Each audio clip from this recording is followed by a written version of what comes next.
Never in a million years would I peg myself for doing that if you were to ask my high school self that. And then there's still more, right? That door isn't closed. There's a whole lot that still can be done. How does a boy from New Orleans go from trapping frogs in his backyard to a veterinary ophthalmologist who has examined bald eagles, snow leopards, Asian elephants, and tigers, and who is now reshaping how general practitioners across the country get access to specialist support? Welcome to Vet Life Reimagined. I'm Dr. Megan Sprinkle, and this week's guest is Dr. Kenneth Pierce. He's a board-certified veterinary ophthalmologist, founder of Veterinary Vision Center in Louisiana, and creator of Vespicon, Veterinary Specialty Consultants, a platform that connects general practitioners with specialists on demand. In this conversation, we cover a lot of ground.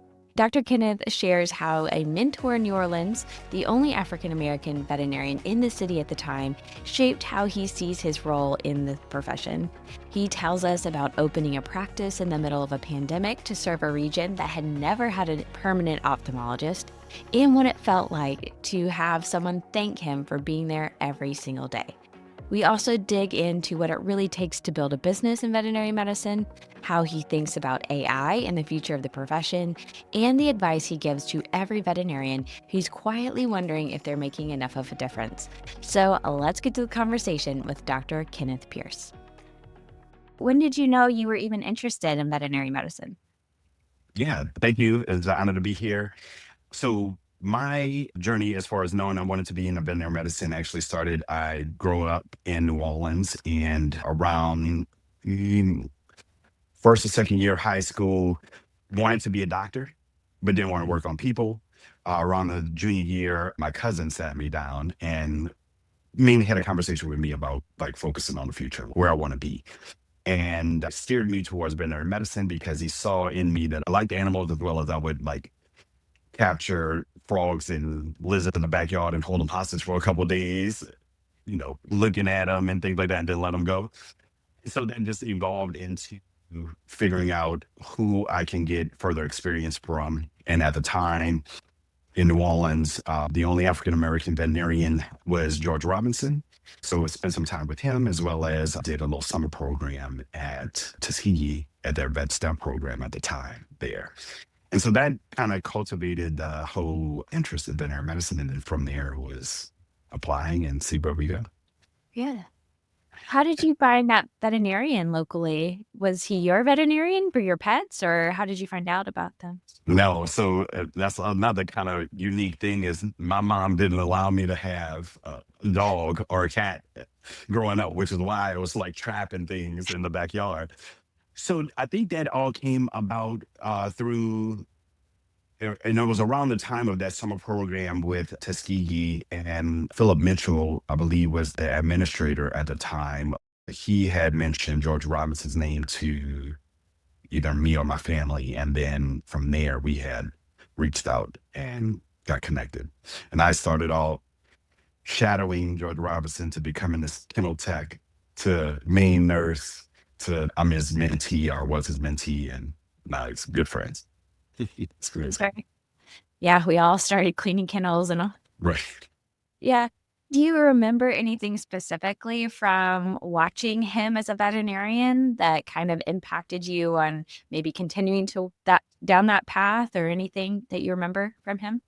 Yeah. So he definitely was instrumental in just providing clear optics and good guidance on what it takes to be a veterinarian, to be a practice owner, to be, the lifeline for the pet parents and the public and what education looks like for them. Cause, a lot of everything that we do is educating the pet parent more than actually treating the animal. Treating the animal sometimes is the easier thing than the education aspect of it. So, and again, starting out with him really just opened my eyes to all that is what it even entails from just, again, people management too, right? And I've seen a lot of staff over the years, this is over at least a good 5 year stint of working with him prior to going away for undergrad or and even during undergrad, coming back for summers, just seeing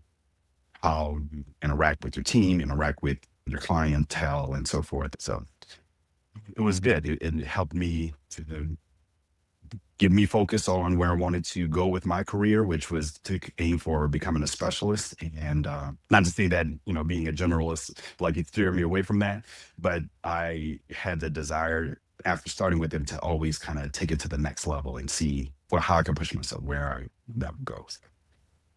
And you were at least observant enough to get the whole picture about being a veterinarian. It is beyond the medicine, education, leadership, management, running a practice and a business. All of those things are all part of it.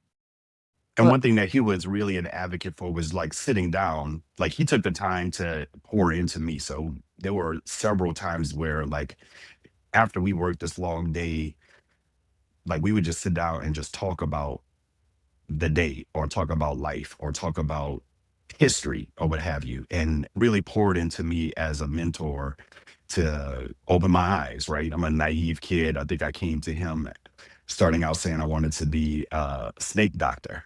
And he was like, hold on, Ian, that's well and good, but let's really focus on like what can set you up for long term. Not to take that away from any herpetologists that are listening, but yeah, it takes that type of person, that type of mentorship to really set people up for success. I appreciate him for that. yeah, it also highlights to me all the value from a general practitioner. I've interviewed a lot of people, and a lot of people's early stories on their way to becoming a veterinarian involved a general practitioner. Yeah. So they're very important, including for our pipeline. Being willing to sit down with somebody beyond just having them shadow you, but to like explain things and to care enough to ask you like, what are you interested in, and give you a full picture is really, really cool of him. Yeah. So you had a good start even before getting into vet school, and you mentioned snake doctor, maybe expanding your options, but you went into vet school. It sounds like you were interested in specializing, but what was that experience? Yeah. So high school, I went to the Tuskegee summer program for Vet Step, and that gave me a good idea of like what admissions look like and so forth.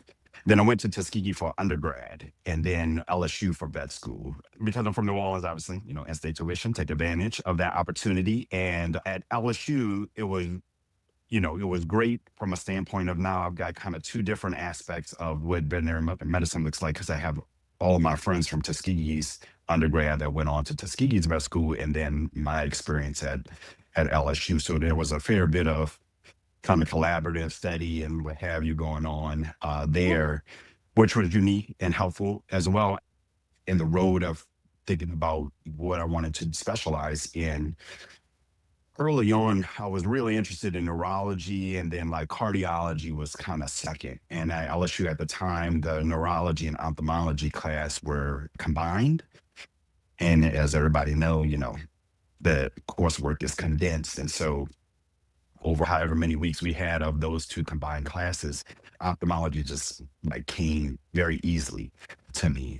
Even though it's a totally new language and unique organ system, it was great. And then seeing that came so readily and easy to me, and then comparing what the life looks like as an ophthalmologist, I pursued that further. So kind of network with places that obviously had ophthalmologists, geared my externships and internships towards at least facilities that had that kind of opportunity there, even though I wasn't going for ophthalmology specifically, but spent, and while I'm on this internal medicine rotation, we'll sneak over to see what the ophthalmologists are doing and so forth. From there, I was like, ophthalmology is just jump the gun in front of everybody, and that's where I want to be. And so did an internship at University of Tennessee, then an ophthalmology specialty internship in Southern California, and then residency at Michigan State, and got boarded in 2011. Been killing it ever since. You went all over. Yeah. That's I always think it's neat to be able to have the diverse experience of how people do things differently, because you can be trained at one place to then go somewhere else and they have different ways of doing things, and it's kind of good to see that and then kind of find what works for you. But I'm so curious with ophthalmology. I'm a nutritionist, so there's not very many of us. There's less than 100. Can you help us understand what does the field of ophthalmology like? What size is it? That kind of thing.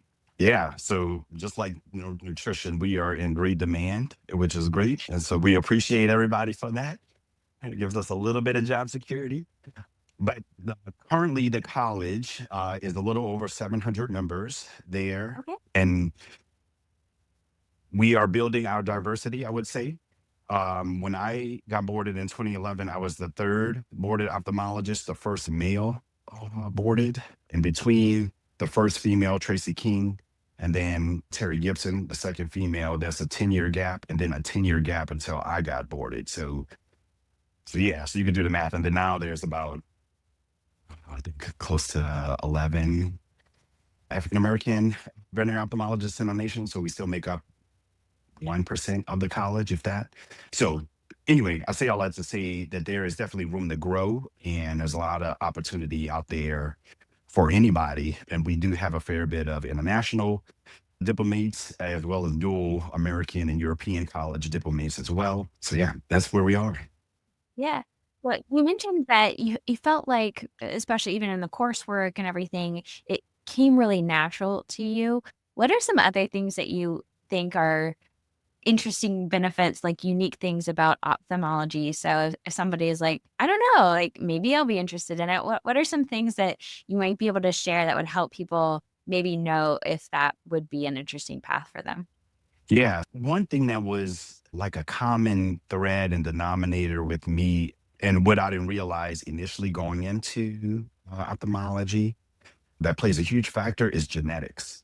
And the reason why I say that, so during undergrad, I actually worked with a chicken genomics lab and was doing a little chicken genomics kind of mapping there in undergrad.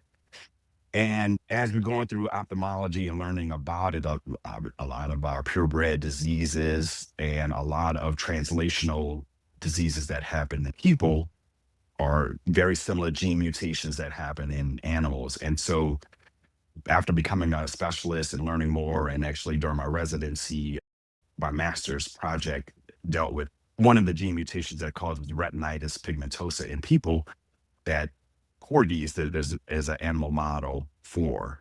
And so utilizing them to determine if certain drugs will interact and cause worsening of sight deficits that could potentially affect people that are afflicted with this condition.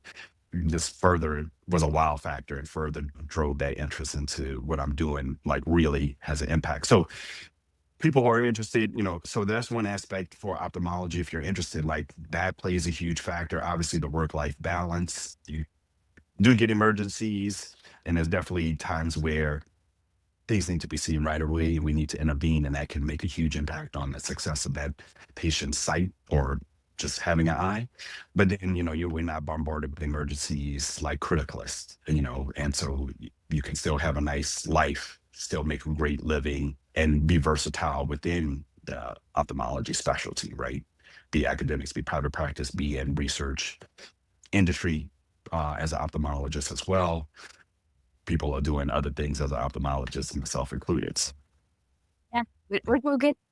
Yeah. One of the things I've heard one person say who's an ophthalmologist that they really liked about the specialty is the diversity of species you can also work on Yes. too. So also coming from your interest in I don't know how many reptiles you work on, but she was able to work on horse and cow eyes as in addition to like dogs and cats. So it allowed for a lot of diversity when it came to your patients. So I don't know if you have a range of patients that you see or Yeah. And that I 100% agree with that. That was actually one of the criteria of, as I was looking at specialties of where my interest would lie, and not being strictly restricted to dogs and cats was part of that. And so in ophthalmology, again, this little kid from New Orleans who is trapped in lizards and frogs in the backyard, to now as an ophthalmologist seeing not only like dogs, cats, or horses on a daily basis, but like raptors, eagles, bald eagles, owls. I've looked at camels, tigers, snow leopards, lions, bears, baboons, mandrills, chimpanzees, shoot, you name Asian elephants. Like that's it's really like again. never in a million years would I peg myself for doing that if you were ask my high school self that. Right. So again, just that opportunity of being able to do that. And then there's still more, right? That door isn't closed. There's a whole lot that still can be done. So You have one patient story in particular that you'll just never forget? It just kind of stays with you? oh, It doesn't have to be a crazy animal. I'm just kind of curious. What would be like a favorite that of yours? you, the ones that stand out are the ones where you made a huge impact into not only the animal life, but that pet parent's life, right? There are several cataract surgery patients that, the owners, this is their family, right? And is diabetic, it's gone blind. Now they having to change how to manage them. And then we do cataract surgery. And then the next day they pick them up and like they running down the hallway again. And they're back to being the young puppy that they were at 12 years of age, right? Or the glaucoma cases, which are, few or far between because glaucoma is such a terrible disease that when we have the ones that we can actually intervene when they're still sighted and keep them sighted for a while, those are great. It's also great when we barely see them because they're managing well. And, we barely see those clients. So when we do see them, it's like, yeah, great. All right. I'll see you in like 6 months. You're doing great. That's always a success and a good, like something to really reflect on and consider, right? Like how much of an impact you do have, right? Versus taking the time. We always see the ones that aren't doing so good and we get down on ourselves and it's like, oh my God, but it's those ones that we barely see that, yeah, we really made a difference. So those are, I would say, probably stand out the most. Well, that's helpful too because, those are probably the common cases that people might be interested in referring to from a general practice standpoint.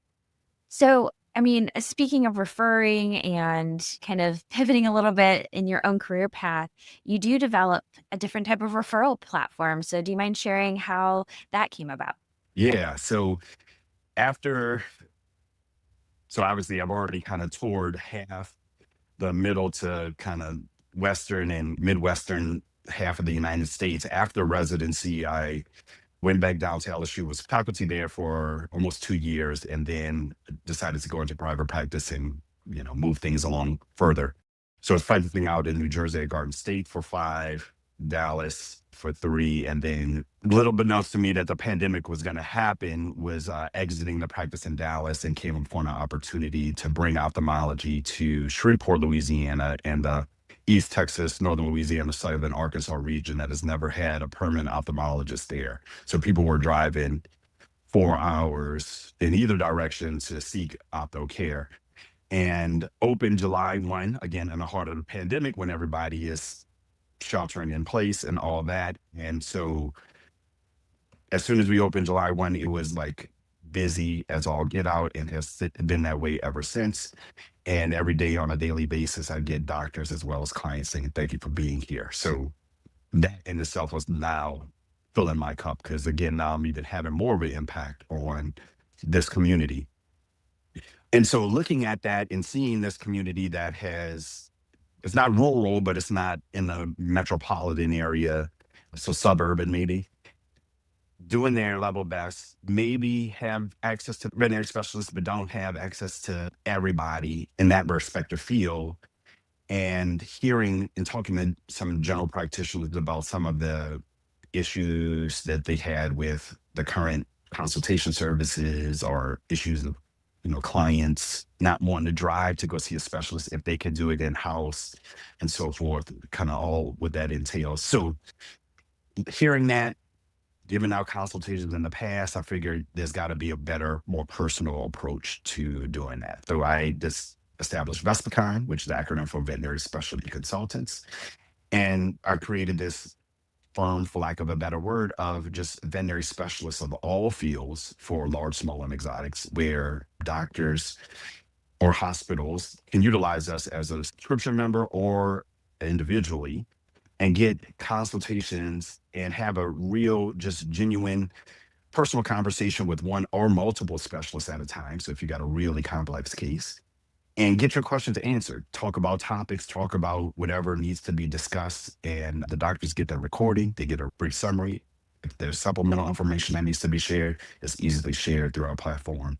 And we just break down that barrier of access to specialists, as well as like the barrier for the client, right? The client is now able to get that specialist level care locally, wherever they are, even if they're in a metropolitan area or rural.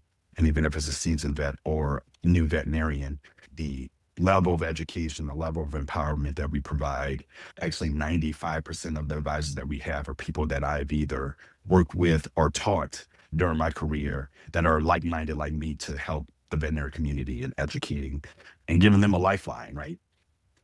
Because the industry has done really well with making sure our staff is supported, making sure like our clients are supported, but the veterinarians, we got to make sure that they are supported and have that resource when they need it and make it easy. So, And general practitioners can do so much, but at the same time, you can't do everything. Like you can't have that many reps like a specialist can. So the ability to call someone and get the support, it sounds amazing. I don't remember this part when we had talked before. The fact that you get the recording is neat because then it's like if you were freaking out in the middle of the call, you can go back and listen to it or watch it.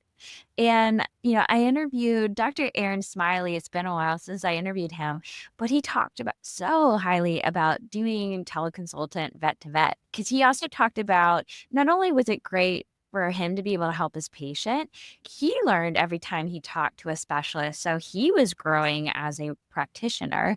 It doesn't mean that you won't need a specialist ever again, but, like maybe you can be quicker to explain to the pet parent about options and things like that. So yeah, that it really is nice to feel like I can just pick up a call. And I had a friend who posted on LinkedIn not long ago complaining about trying to call a university to talk to a specialist and yeah, a picture of how long he had been on the call and not getting help. And he said it was an emergency situation too. So like you're really desperate sometimes. So having yeah. a reliable place to someone who can support you exactly when you need it.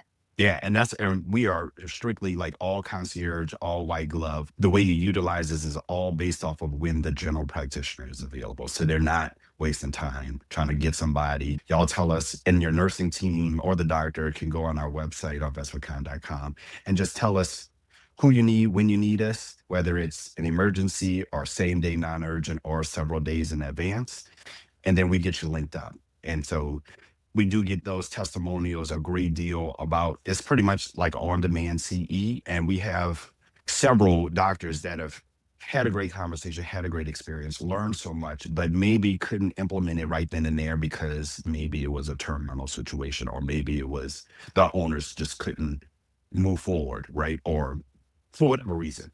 But when that next case came in, they already got it. They are already confident. They already know what to do. And that is making them better doctors, making them more productive, making their patients have, better outcomes. And there are some significant success stories that I wish I could just like put out there and all videos in the world. But it's really cool to see the impact that just advice has. Do you want to Well, share one that's yeah, there is so there's two that I always go to. Can In my eyes, when I saw them, it was like I'm not a general practitioner. So this may be a general practitioner might be like, yeah, that's easy. But for me as an ophthalmologist who only focus in this region of the body, I was like, oh, this is way out of my realm.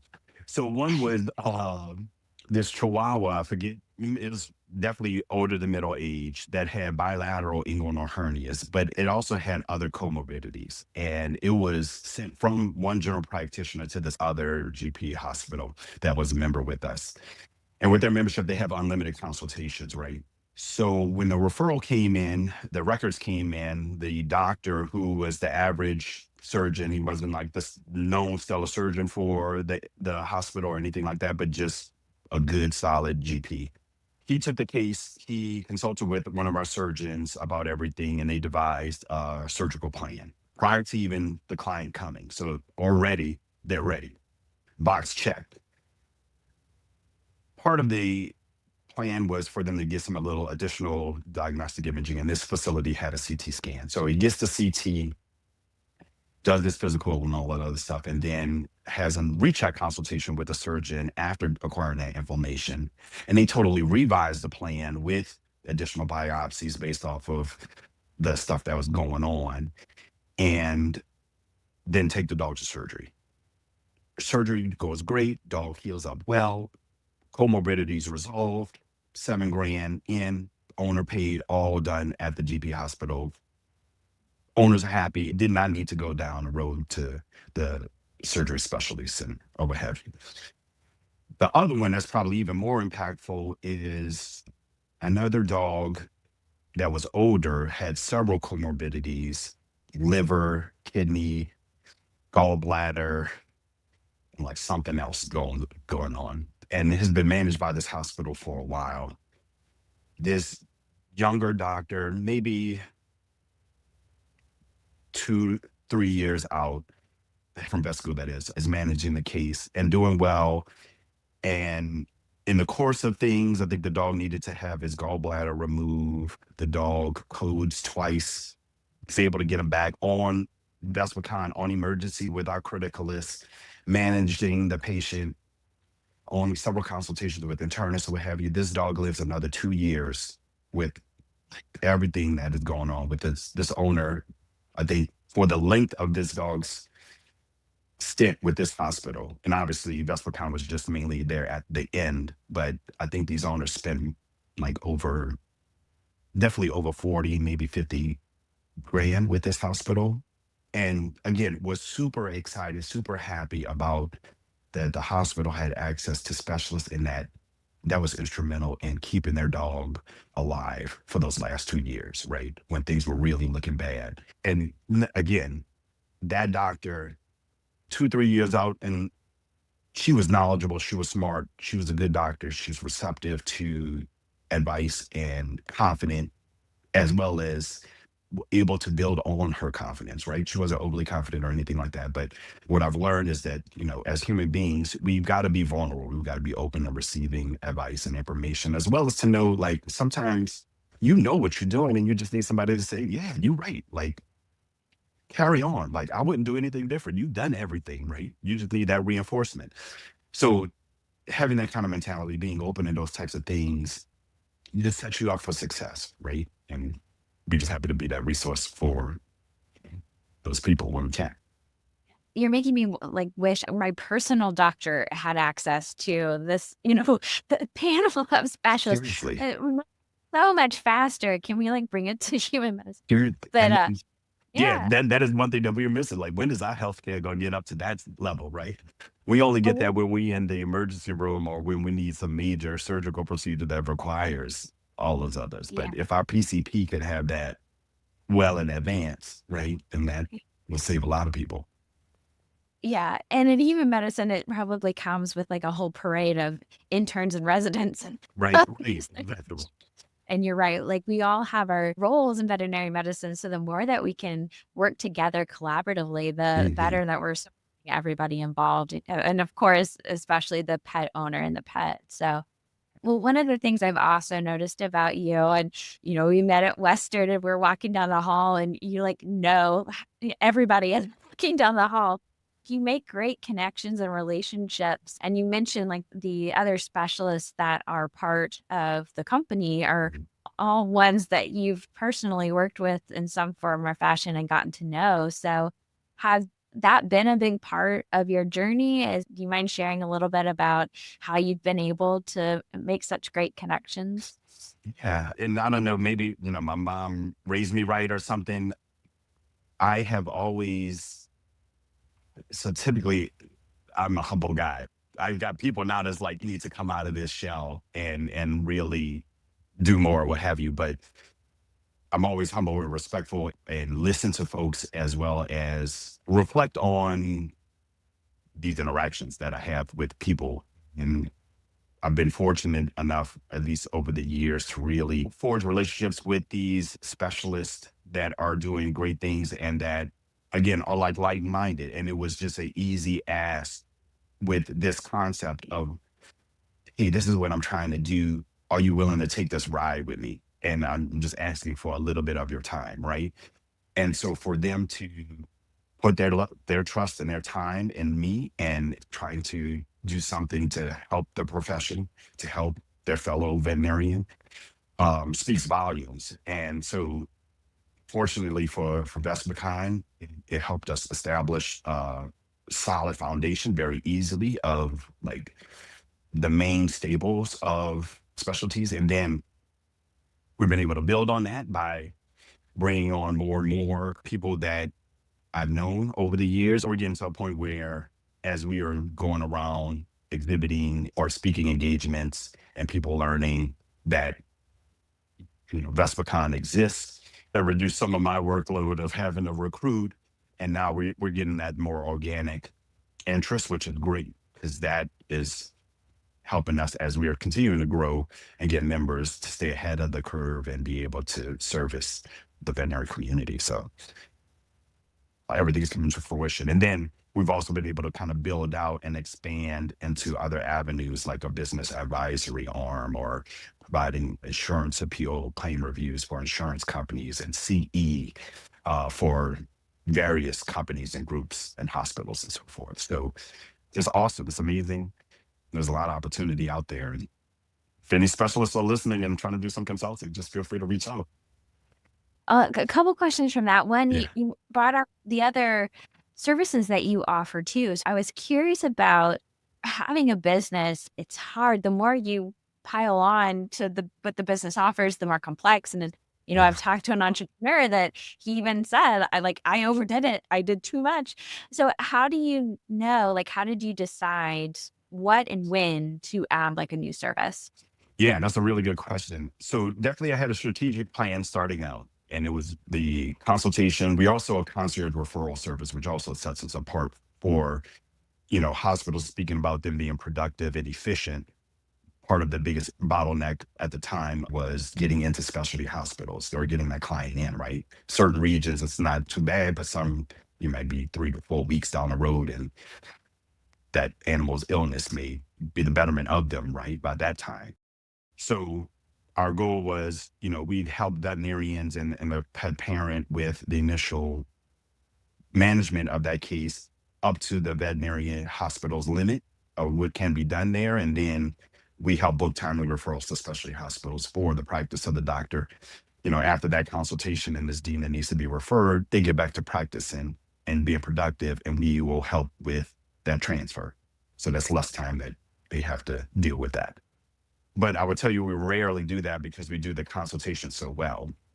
So that was the initial start. And then one of our radiologists is a really good dear friend of mine for many years. Why not add on some teleradiology and telecardiology? Because, why not? We have all the specialties.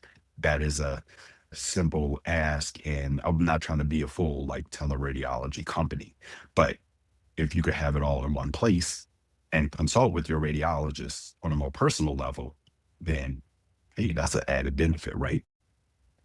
So we started with that and began, and then the CE aspect of it was also in the background for like Vespergon 2.0, 3.0, but it actually came a lot faster because of demand. So people were reaching out and so forth. And so that became very easy. And same thing about the insurance appeal claim reviews that came out of just opportunity. A company reached out and was like, hey, we need some help. And yeah, we got it. We could do it. So those kind of came out of just opportunity and being open for that. Then the business advisory arm was just more strategic as we grew our numbers and grew our clinical aspect and thinking about who we're servicing, the veterinarian and veterinary hospital practice owner or group. We got to thinking, not everybody may have everything that they need from a business standpoint. You might have that business advisor, that legal, that CPA, but you may not have an HR specialist, or you may not have a social worker, or what have you. Or when you're dealing with issues with the team, or what have you, how do you navigate that and where do you go? So that all came about strategically of kind of expanding our access and where are the bottlenecks within the industry, and how can we make that more easily available to people. Offering so many different services and, you have to understand your customer that you're serving. So you probably understand a lot about what's going on in veterinary medicine. And there's so much going on right now. It's kind of a crazy and exciting time in veterinary medicine. But kind of if you think about the future and you can just pick whatever you're most interested in and really are noticing about veterinary medicine, what are you kind of seeing for the future? What are people talking about? What are people concerned about? Yeah, I mean, that's a really good question. I would tell you, so I'll take this with a grain of salt. I'm not obviously the expert on the futurist view of veterinary medicine, but I think we are in a unique time where we are embracing technology even further and in a aspect of making everything that we do more efficient and being more proficient at how we practice. And I think as we do that, then we need to also like bolster the level and quality of care that we provide. Because as the pet parent, now we've got AI, we've got everything in the palm of our hands. So if I can go on an AI system and said symptoms that I'm noticing in my dog, and then it shoots out a whole list of diagnoses, and I take that to my veterinarian, now we've got to, as a general practitioner or even as a specialist, be able to justify it objectively, like why you should trust me, right? And then not in a bad way, it's actually in a good way, is being able to now, again, kind of elevate what we do, show the quality of why we practice, why we became veterinarians, why we are here to service these animals as well as, the pet parent. I think it's we will make veterinary medicine even more valid as a profession. And, people want quality, they pay for quality. That also shines a light on us as individuals that it's okay to charge for our quality. And the whole, prices within veterinary medicine is people have their feelings about that, but that is also being evaluated, right? Amongst the world's climate and what's happening. So yeah, it's very interesting. It's definitely dynamic and will continue to evolve. But I think definitely technology is pushing the envelope and in a good way. And I think it's to the betterment of everybody. When I look at your business model, I think it's fascinating. I can see how many different people you're supporting from the veterinarian to the pet to the pet owner, right? Like there's so many things, but I'm curious and being a business owner and especially like an entrepreneur like this is it's no joke. There's some hard things to it. What is it that kind of keeps you going every single day? Yeah, I think even for my clinical business at Veterinary Vision Center, I think I get refueled by the feedback and seeing the why come to fruition of why I'm doing this. Before Vesperkind, when it was just my clinical practice, like I said, the doctors and clients on a daily basis, outside of just the patient's success and such, for them to just say, thank you for being here, right? I've been in New Jersey, I've been in Dallas as far as practicing residency and all that. Rarely or infrequent did that happen, right? But to move to this area and on a daily basis, at least one person say that is just filling the cup. And with VesperCon, it's the testimonies, it's the feedback, it's talking to some of our members after they start with us and hearing them just say, you know, we love it. It's easy. I love speaking with Dr. Stokes. Oh my God, she like is amazing. Or Dr. Cummings had me laughing after we talked about kidney disease or have you, is a different kind of conversation, but it's still like there is that impact, right? There is that experience that happens, that joy, that confidence that's built. And again, it's the why, right? We're making a difference. Small difference here and there, but those small wins add up over time. Absolutely. So, as we're kind of coming to a close on our conversation, is there anything that we haven't covered that you really want to emphasize, whether it's things you've learned from your career journey or things that you would like to give to the veterinary listeners? The thing that comes to mind, just having this conversation for the veterinary listeners out there, is keep at it. You're doing a great job. Self reflect. Think about all of the impact that you have, even though you don't see it. You are impactful. Celebrate the small wins, right? And again, as I mentioned earlier, sometimes we can get down on ourselves of that one case that is stressing us out that we just can't seem to get over or get right, or it's just constantly coming back, or yada yada yada. That's okay. That is why we practice medicine. We are here to get through the trenches, then get that pet over the hurdle. But the small wins of when it does happen, or you've made somebody's kid smile because they see themselves in you, or you talk with the specialist and now you know that you've been doing exactly what you needed to do, right? Uh, so those type of That's a good things, feeling. right, right. So definitely celebrate yourself, celebrate those good wins. Don't be afraid to reach out if you ever need help, no matter what service. And what a time to be alive. Thank you for just being a veterinarian, for being you, for doing what you do. And if you ever need me or my team, we're here for you. You've already expressed several gratitudes, but if you think about the first thing that comes to your mind, what is something you're really grateful for right now? I am grateful for my wife and family for giving me the opportunity to do all these things, and just life, and for the profession and career that I'm in. Again, like, I never thought, from being from New Orleans and growing up, that I would be here, and all the doors that have been open to me and continue to be open. And so, just humble and thankful for everybody that has helped me along the way, or does business with me and all that. Just thank you.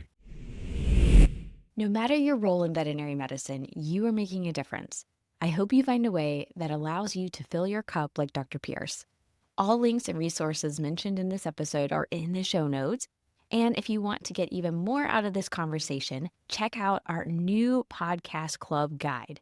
Last week was our inaugural guide as part of the Sprinkle of Wisdom Substack. The guide pulls out the key insights from the episode and gives you reflection questions to help you apply them to your own vet life journey, whether you're listening solo or discussing it with a group. So find that in the show notes as well. Until next time, keep reimagining what's possible in veterinary life.